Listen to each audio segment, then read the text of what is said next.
Dans cette deuxième étape, le créateur du document doit ajouter une nouvelle diapositive en appuyant sur l'icône plus. Dans cette diapositive vont être insérées des informations sur un site grec à l'aide de l'encyclopédie Wikidia. Il s'agit ici de l'article sur Sparte, duquel vont être extraits du texte et une image.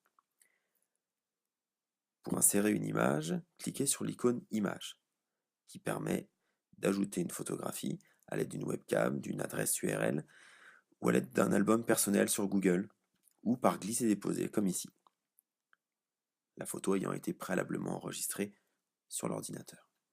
La photo peut ensuite être déplacée et redimensionnée. On ajoute aussi le titre de la diapositive, puis on insère du texte copié sur Wikidia.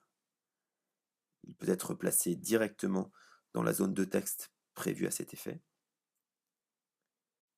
Il peut aussi être inséré dans une zone de texte redimensionnable. Comme avec tout traitement de texte, le texte est modifiable à l'aide de la barre des tâches, permettant notamment de changer la police, la taille du texte, mais aussi sa forme. À noter que cette deuxième étape devra être répétée par chacun des deux autres membres du groupe. Ils devront aussi ajouter leur nom sur la page de présentation à côté de celui du créateur du document. L'idéal serait que cette étape soit faite de manière simultanée afin de tester l'interactivité de cet outil. Enfin, on notera que l'utilisation ici du copier-coller sert le but de l'activité mais n'est pas un usage à encourager, on l'aura bien compris.